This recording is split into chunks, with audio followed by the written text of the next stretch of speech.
At the beginning of the year, there was a bunch of things that kind of like all happened at the same time in a way that like kind of forced us to reckon with the fact that players had been feeling underserved for a while. There were some themes that were coming through really clearly. Some of that was that we hadn't been delivering enough in some regards for them. That was really clear. And that one of those regards was different ways to play League. And that put further, I think, urgency on us to accelerate a bunch of the game mode work we'd already been exploring. At the very beginning, we were trying to say, hey, what does the kind of a lower stress League of Legends experience look like? I took a few weeks to a month at the end of last year to just make the prototypes. That was just me sitting in a room coding for a while just to make the thing function. And that was just, you spawn in with 8 people and you're put on a team and you fight and there's a life bar, and that's all it was.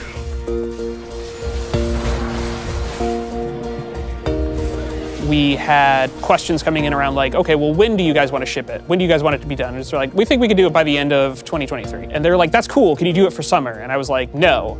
And then they were like, what if we did it for Soul Fighters? And I was like, that's still summer. That's still summer. And then they're like, try. And all right, fine, we'll try. At that point in time, we had also recently gotten hacked, which really affected our ability to be able to deliver quickly. So it was a pretty stressful period. I was definitely pretty stressed out and couldn't sleep for like a couple of days. It just put a lot of pressure on us as a team. From conception, 6 months is a very short amount of time for a mode. The question was, can we make it work?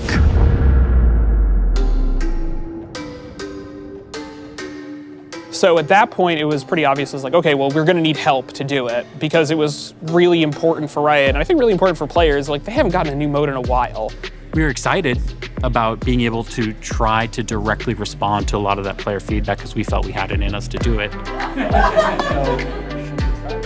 I've added a few notes, things that I've observed. If we can get to it, it's probably okay, but yeah, let's try.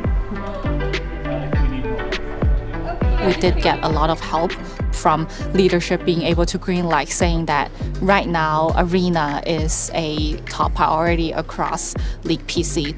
And so that means some things like grabbing a bunch of folks from the champion team, for example, who had a lot of the needed skills and having them jump over and help the mods team. It also meant, in some cases, cutting back on a few of the features we'd had planned for the original version of Arena, when we were thinking we'd have a much longer time frame. A lot of those actually made it back in as the team found out ways to make things work. It was not hard to get people excited about the mode and to give people the thing that they wanted. And really it was about getting the wake-up call at season start and understanding, no, this is actually very important and players really want this, and the team can do really, really good work when you give them the opportunity.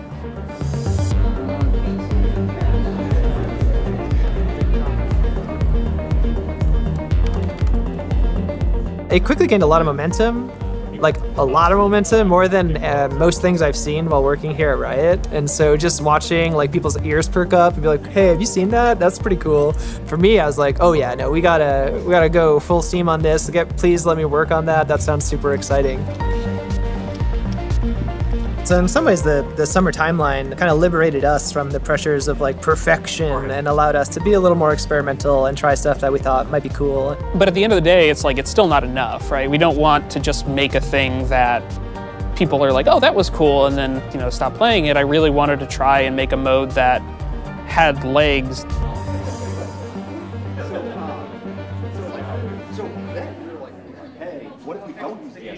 So taking this giant roster of champions who have all of these different strengths and weaknesses and saying, okay, actually what you're gonna do is just fight in a small circle, go, who's the best?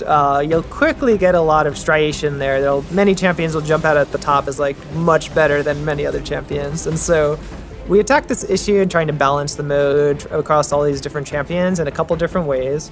Augments are something that we cribbed from TFT. And by adding in this kind of random element to it, it helps equalize the skill level a little bit of like, hey, if I get the right augment and I build better around my augments, then I can beat somebody else who might technically be a more competent League of Legends player. There's cool builds and scalings and things that you can do that helps equalize the two. I think this is the part that I'm most excited about, to see that what are the wacky combinations that people are being able to do with champions and augments and items. There'll be a chance in your combat for Soul Fighter to make a cameo, for like Set to jump in or Lux to jump in or whatever.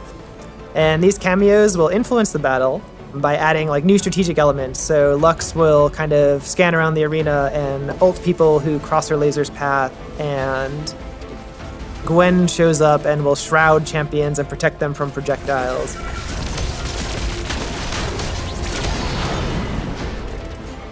I think our first cameo was Set, and seeing Set just smash people on a map where it's like, okay, I'm very annoyed that Set killed me, but it was really letting a lot of the credence to our original design thinking on, hey, you know, we're creating this compelling experience. If I lose, it's not that bad. The mode requires a difference in perspective. Like, we want this to be a mode where it's okay to fail. The reason why the teams are two-person sized is we wanted as many champions to be playable as we could. A lot of champion kits don't work in a 1v1 situation. Like enchanters, they need an ally to buff up. A lot of their power budget comes from supporting somebody else. 2v2 creates a situation where you can play a support and an AD carry. You could try like two supports and make it work with the augments. With a mind towards class balance, we were able to introduce mechanics here that changed up the fight from round to round in ways that gave those champions who weren't just great at face mash fighting with each other in the small circle ways to win as well. There are pretty fundamental differences between Arena and Summoner's Rift. In Summoner's Rift, there's often a kind of defender's advantage where even if you're getting chased down, eventually you'll make it to a turret or some other defensive zone, your teammate or something, where we really need to empower the aggressor if we want stuff to happen. But in Arena, it's sort of the opposite. The whole game is pushing you towards the center, closer and closer together. And so action will happen. There's no way to avoid it. We knew that we had a ring of fire that was going to start closing in on the map as the round went on. We specifically designed the center of each map to be a different shape. So on one, there may be like a walk around with a brush in the middle, and that means that everybody is trying to get into that brush and fight over that specific brush. On another map, there's a river in the middle, and it essentially blocks off that same middle zone into 3 separate zones.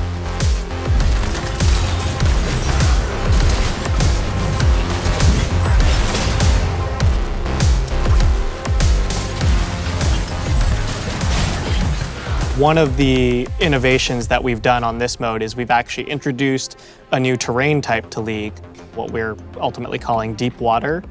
And the idea is that it's impassable, but you can see over it. A ranged player wants to keep you out at their auto attack distance, right? That's their zone of maximum power. And a melee champion, similarly, their zone of power is when they are up close. So the deep water basically helps with that problem because it now provides protection for the ranged character without obstructing their auto attacks or their abilities. And because of that, they have the ability to now essentially kite on the other side in a way that they haven't been able to before.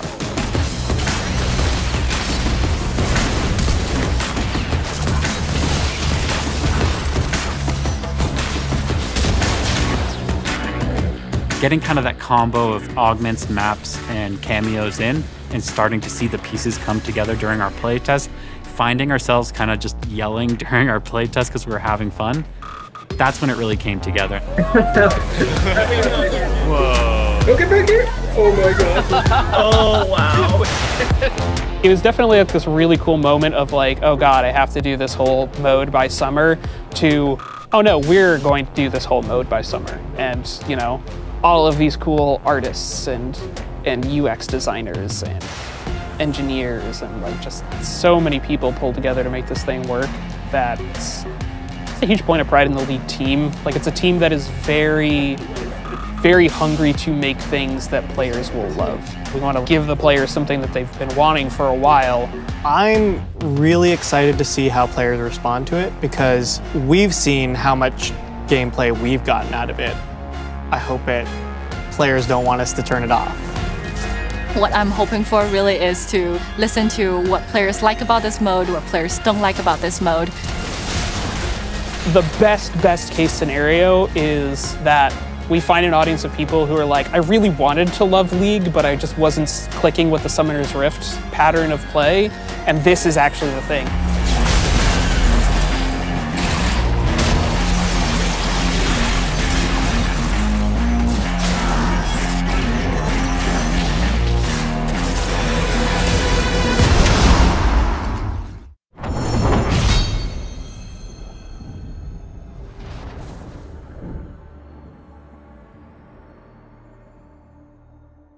Is that good? You wanna try that? I'll take a crack at it. I'm punch drunk now. I don't give a. All right, so you. And Eric, you put that in the video.